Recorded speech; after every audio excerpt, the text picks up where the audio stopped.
Hey everyone, it's Lydia with Rapid Transformational Therapy and Lydia Hill Hypnotherapy. Good morning. It's a beautiful morning here in New England, and I'm happy that the sun is shining. One of the best ways to avoid panic attacks, like I mentioned in the notes, is to um, stay ahead of the panic attacks. And by that, I mean that it's very helpful to stay ahead of the triggers and avoid the triggers, obviously. And so, one of the things that I would suggest for people with anxiety and self doubt, and who are some people who are prone to panic attacks, is to write down a list of the triggers on a piece of paper. First of all, fold the paper in half and then write down on one side, on the left side, all the triggers that produce the panic attacks or that could produce the panic attacks. And then on the other side of that line that you've made by folding the paper, you fold the paper, then open it back up. And then on the other side, you write down the ways in which you can address that trigger. So if you wrote down dogs, right? If you're afraid of dogs, and when you see a dog or come close to a dog, you start to panic and then have a panic attack. On the other side, obviously, it would be to stay away from dogs, but also to stay away from places where dogs are, maybe like public parks, right? Or certain trails that people take their dogs to, or certain friends who have dogs. And then also, you could say, if they have a dog, but you love your friend, you can also say, of course, I'd love to see you, but would it be possible if the dog was somewhere else? Just take care of yourself in that way. And that is kind of what I wanted to say, is that the avoiding the triggers is a way of practicing self-care. And I do think that over a long period of time, this can be fairly debilitating because you're focusing a lot of your energy and a lot of your attention on how to avoid the triggers so that you avoid the panic attacks. And this is something that I have thought about for a long time, which is to say that when we have anxiety, when we're people who are prone to anxiety, it sort of governs our life. It runs our life. It runs the show because it's hard to do things when we're anxious. It's hard to carry things out when we're anxious. It's hard to make decisions when we have self doubt. It's hard to go forward when we know we're going to have a panic attack if we do X or Y or Z.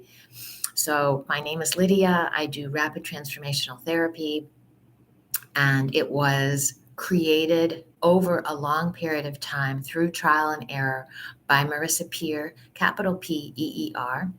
I would suggest that you look her up. She's wonderful and amazing, and she had an illustrious 30 plus year career. And now she mostly does a lot of speaking on this topic. And she has a school, the Marisa Peer School, for RTT, and she trains people like me to help people like you in the world. So one person at a time, we are healing the world. And then depending on our niche, we're helping people overcome smoking. We're helping people reduce their weight and become healthier human beings. We're helping people in mental health areas. Many people involved in RTT are in the field of mental health, obviously, because it lends itself so well. And so what happens is that the process is that we have a free consultation call. I would love for you to reach out. I would love to speak with you. And we talk about your issues and what's going on for you. We have another session where I take down the phrases that you would like to use in your transformational, powerful, personal recording. And that comes at the end of a session. The session is comprised of looking at different scenes that have happened to you, sometimes in the recent past, but more often in your earlier life, which contribute at a subliminal level to the panic attacks, right? So you can say, oh, well, I get panic attacks because I'm scared of riding on the bus because I read once where there was an accident on this road, blah, blah, blah. That may be an accurate scene to go back to, and it may be a very reliable scene to look at and to excavate. And it might also be possible that something happened when you were 4 or 5 on a bus that you may not remember. When we go into the hypnotic state, it's a very, very easy state to get into. It's nothing to be afraid of at all. And I try to help my clients as best I can to feel very safe during the session. You're never, ever out of control. You never lose control. You are always in control of your behavior. So when we're in the session, you go back to the scene and you don't necessarily relive it. You don't relive it, you observe it. What Marisa Peer says, and what I like to say too, is that you are the observer of the scene. So if it was traumatic, you're looking at the scene and it may provoke some feelings of pain, but you don't need to relive that scene at all. So you're the observer, you're interested, and you're curious. So you're curious and interested and an observer of that scene. And then we look at it and we excavate. And we do that with 3 different scenes. And we look and see if there are any themes that emerge. And then if you come in with a presenting complaint of X, but during the session, I see that another issue has emerged, which is Y, which may be, or Z, which may be a little bit more to the root cause. It might be addressing the root cause a little bit more directly, then we may work on Y or Z in addition to X. So it's very interesting. And when we're in the hypnotic state, the mind is suggestible. When you sort of like release your conscious mind to take a break and go somewhere else, you are accessing the subconscious mind. And I like to think of it as a pyramid or as a triangle where the conscious mind is at the top. It's that peak of the pyramid. But then there's a big chunk in the middle, which is the subconscious mind, and that's where we work. The subconscious mind is like a big well, a big barrel, a big reservoir of memories and events and experiences that we've all had, and we keep them there. And they're not necessarily experiences or events that we have to have at the ready. That's the conscious mind guides us through the day. But what's really driving us through the day and through our lives is the subconscious mind, that layer underneath the conscious mind. But we're not really aware of it until you go into this suggestible state where your mind is suggestible. And so we suggest that you go back to scenes that have something to do with the first time you picked up a cigarette, the first time, whatever the issue might be. And in this case, it's self-trust. My particular program now is called Rock Solid Self-Trust.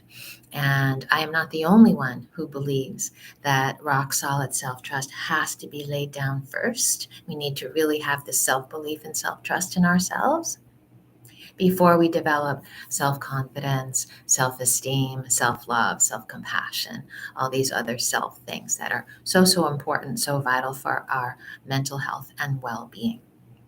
Self-trust comes first. And if we have self-trust, think about how your panic attacks might actually really be reduced because you are trusting in yourself. You have belief in yourself.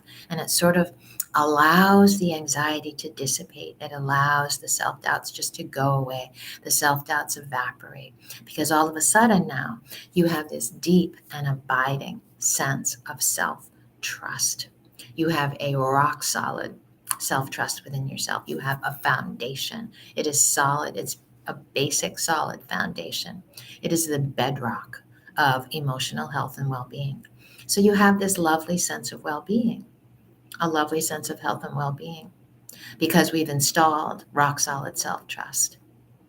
We also look at these different triggers that cause you to have the panic attacks. But the panic attacks will be few and far between if you do have them. So I had a client I worked with recently who had panic attacks almost on a daily basis. And how was her life when she had a panic attack? She had to sort of shrink her life. She had to pull it in because she didn't want to have a panic attack when she was out in the world doing something. She was afraid of getting triggered. She was afraid of having a panic attack and then not being able to care for herself, not be able to get home, not be able to get home to a safe place, to be in a safe place. So her world became very small. And is that what we want as human beings, to live a very small life where you're just in your house, or you're in your car, or you're going to work and then in your car and then back home? Is that what you want your life to be? Because life has so much to offer us if we will only open ourselves to it.